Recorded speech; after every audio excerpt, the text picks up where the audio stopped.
రాష్ట్ర వ్యాప్తంగా వైఎస్ జగన్మోహన్ రెడ్డి గారు వారి ఆదేశాల మేరకు ప్రతి నియోజకవర్గం, మండలం, గ్రామాల్లో కూడా దేవాలయాల్లో పూజలు జరిపే కార్యక్రమాన్ని ఈ రోజున జరుపుతున్నాం.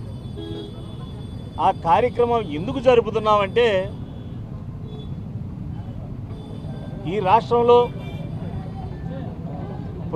కొత్తగా ప్రభుత్వం వచ్చి 100 రోజులైన సందర్భంగా 100 రోజుల పండుగ జరుపుకోవాలని ఎంతో ఆతృతతో ప్రజల ముందుకు వెళ్ళాలని ఆరాటపడినటువంటి ప్రభుత్వం, ఆ ప్రభుత్వం వైఫల్యాలు కప్పిపుచ్చుకోవడానికి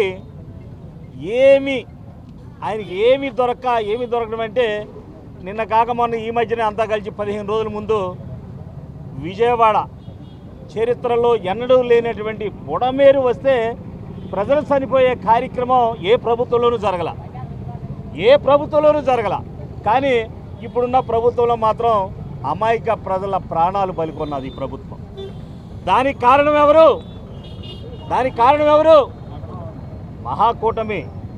దానికి ప్రధాన సంధానకర్త మన ముఖ్యమంత్రి చంద్రబాబు నాయుడు గారు. అలాంటి పాపాలు చేసి అది కూడా జగన్మోహన్ రెడ్డి గారి మీద నెట్టేయాలని చూశాడు. పాపం కుదరలా. వాళ్ళు ఏమన్నారంటే అక్కడ ప్రాజెక్ట్ ఎక్కడుంది, ఆ విజయవాడ పైన అసలు గేట్లు ఎక్కడున్నాయని కూడా ఎదురు జగన్మోహన్ రెడ్డి గారు ప్రశ్నించారు. కొందరు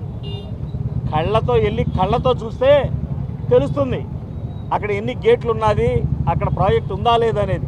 ఒకేసారి లేపి ప్రజలకు ఏమాత్రం అప్రమత్తం చేయకుండా ప్రజలు ఎంతమందిని బలికొన్నారో చరిత్రలో ఎన్ని లేని విధంగా చూసాం.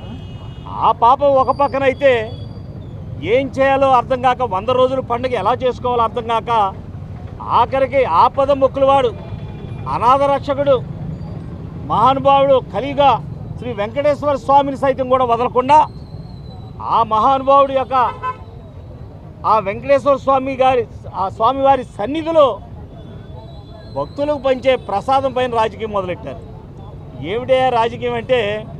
రాజకీయం ఏమిటంటే దుర్మార్గంగా ఏ ముఖ్యమంత్రి స్థానంలో ఉన్నటువంటి ఏ వ్యక్తి మాట్లాడుకున్నటువంటి ఆ మాటలు మాట్లాడి ప్రజల్ని తప్పుదోవ పట్టి భక్తుల మనోభావాలను దెబ్బతీసి భక్తులందరినీ కూడా మానసిక వేదనకు గురిచేసే విధంగా చంద్రబాబు నాయుడు వారి ఆలోచన విధానాన్ని ముందుకు తీసుకెళ్లాడు.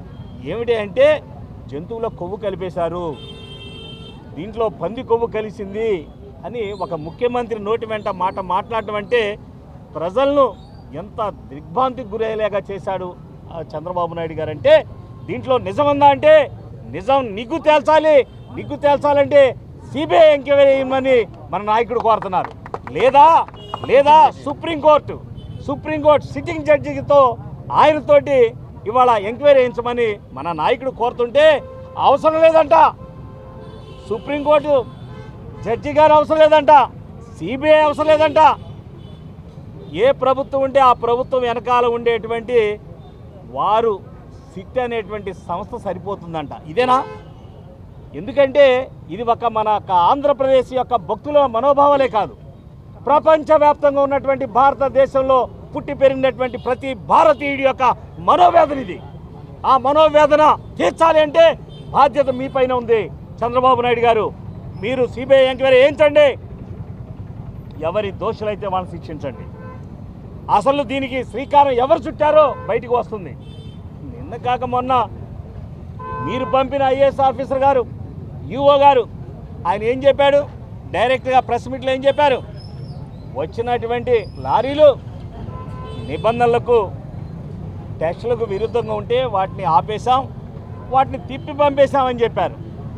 మీరేమో అందులో జంతువుల కొవ్వు కలిసింది, అది వాడేశారు, అది భక్తులకు పనిచేశారని దుర్మార్గంగా మీరు మాట్లాడుతున్నారు. ఒక ముఖ్యమంత్రి స్థానంలో ఉన్నటువంటి వ్యక్తులు మీరు మాట్లాడటం సబవా చంద్రబాబు నాయుడు గారిని అడుగుతున్నారు. చంద్రబాబు నాయుడు గారు ఈ చేసి మోస్తున్నటువంటి ఈ పాప ప్రక్షాళన జరగాలంటే మీరు ముందుకు రావాలి చంద్రబాబు నాయుడు గారు అని కూడా అడుగుతున్నాం. అందుకే ఈ రోజున భారతీయుల యొక్క మనోభావాలు దెబ్బతినకుండా మానసిక వేదను తీర్చాలి అంటే ఇవాళ సిబిఐ ఎంక్వైరీ చేయండి, అలాగే సుప్రీంకోర్టు సిట్టింగ్ జడ్జి గారు వారి చేత ఎంక్వైరీ చేయించండి, లేదా ఇద్దరులో ఎవరో ఒకరు ఈ సంస్థలకు ఇవ్వండి. కానీ మీరు చేసినటువంటి దుర్మార్గమైనటువంటి కార్యక్రమం మా నాయకుడు జగన్మోహన్ రెడ్డి గారి మీద ఆ బురదలే కార్యక్రమం పెట్టి మా నాయకుడి మీద కులమంటూ మతమంటూ మా నాయకుడిని మానసిక వేదనకు గురి చేసి మీరు లబ్ధి పొందాలనుకుంటే చంద్రబాబు నాయుడు గారు ప్రజలంతా చూస్తున్నారు, మీరు మాట్లాడే ప్రతి మాట చూస్తున్నారు, మీ ఆఫీసర్ అయినట్టు ఈఓ గారు మాట్లాడిన మాటలు చూస్తున్నారు, మీరు మాట్లాడిన పక్కన చూస్తున్నారు, అక్కడ జరిగినటువంటి విధానాలు చూస్తున్నారు. కానీ మీరేదో ముఖ్యమంత్రిగా ఉన్నాను కదా, ఏ అబద్ధం మాట్లాడినా ఏ మాట మాట్లాడినా చెల్లుతుందనుకుంటే ప్రజలేమి పిచ్చివాళ్ళు కాదు. తిరుమల తిరుపతి వెంకటేశ్వర స్వామి భక్తులు అమాయకులు కాదు. మీరు రెచ్చగొడితే ఎవరు రెచ్చిపోవడానికి సిద్ధంగా లేరు. కానీ మీరు చేసిన పాపాన్ని కడుక్కోండి. చంద్రబాబు నాయుడు గారు చేసిన పాపాన్ని కడుక్కోవాల్సిన అవసరం చంద్రబాబు నాయుడు గారి మీద ఉంది.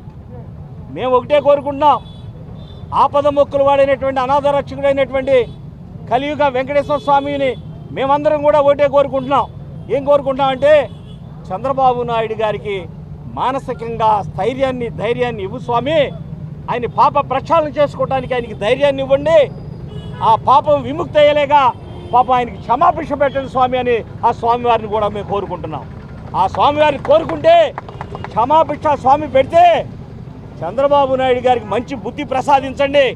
చంద్రబాబు నాయుడు గారు మంచి బుద్ధి ప్రసాదిస్తే ప్రజల్ని మోసం చేసి ఓట్లు ఎంచుకున్నటువంటి చంద్రబాబు నాయుడు కనీసం ఆయన ప్రజలకి మంచి పాలన ఇవ్వమని కూడా ఆ దేవుణ్ణి మేము కోరుకుంటాం. ఎందుకంటే ప్రజల్ని మోసం చేశారు, అయినప్పటికి కూడా మీ పాప ప్రక్షాళన చేసుకుని ప్రజలకి మంచి పాలన ఇవ్వడానికి మంచి బుద్ధి కలగడానికి శ్రీ వెంకటేశ్వర స్వామి వారిని మీకు ఆ కలియుగ ఆరాధ్య దైవమైనటువంటి వెంకటేశ్వర స్వామి గారిని మేమందరం కూడా కోరుతున్నాం చంద్రబాబు నాయుడు గారికి మంచి బుద్ధి ప్రసాదించమని. ఎందుకంటే మంచి పాలన అందిస్తాడని కోరుకుంటున్నాం. అంతేగాని మీలాగా చంద్రబాబు నాయుడు గారు మీలాగా జగన్మోహన్ రెడ్డి గారి మీద బురజాలడం, అలా బురజాలే కార్యక్రమం మేము మీ మీద బురజాలని చేయట్లా. కానీ మీరు భక్తులందరినీ తప్పుదోవ పట్టించి భారతీయులందరినీ కూడా మనోవేదనకు గురి చేసి వెంకటేశ్వర స్వామి భక్తులందరూ కూడా మానసిక వేదనకు గురి చేసినటువంటి మీ మాటలు కలవర పెడుతున్నాయి, బాధ పెడుతున్నాయి, మానసిక వేదనకు గురి చేస్తున్నాయి. ఆ ప్రక్షాళన చేసి ఆ పాప ప్రక్షాళనకు మీరే కర్తలు కనుక మీరు ఆ పాప ప్రక్షాళనలో చేసుకుని వెంకటేశ్వర స్వామి పాద సన్నిధిలో వెళ్ళి స్వామివారి కాళ్ళు పట్టుకుని క్షమించమని వేడుకోవాలని మేము ఈ రోజున వైఎస్ఆర్ కాంగ్రెస్ పార్టీ కార్యకర్తలు మా నాయకుడి యొక్క ఆవేదన, మా నాయకుడి యొక్క బాధ, మీరు బురద జల్లాలకున్నటువంటి కార్యక్రమాన్ని మేము ఖండించి ఈ రోజున మా నాయకుడికి మేము అండగా ఉండేటువంటి కార్యక్రమాలు చేస్తాం. ఈ రాష్ట్రంలో ఉన్న ప్రజలందరూ కూడా మేము అండగా ఉంటామని ఈ రోజున ఈ కార్యక్రమం సందర్భంగా శ్రీ కలియుగ వెంకటేశ్వర స్వామి దర్శనం చేసుకుని అందరూ కూడా మా నాయకులు కార్యకర్తలు అందరూ కూడా ఈ రోజున ఈ కార్యక్రమంలో పాల్గొన్నందుకు వారందరికీ కూడా పేరున మీ అందరికీ కూడా నమస్కారాలు తెలియజేసుకుంటూ మరిన్ని వీడియోస్ కోసం ఛానల్ ని సబ్స్క్రైబ్ చేయండి, లేటెస్ట్ అప్డేట్స్ కోసం వాట్సాప్ ఛానల్ ని ఫాలో చేయండి అండ్ లింక్ డిస్క్రిప్షన్ లో ఉంది.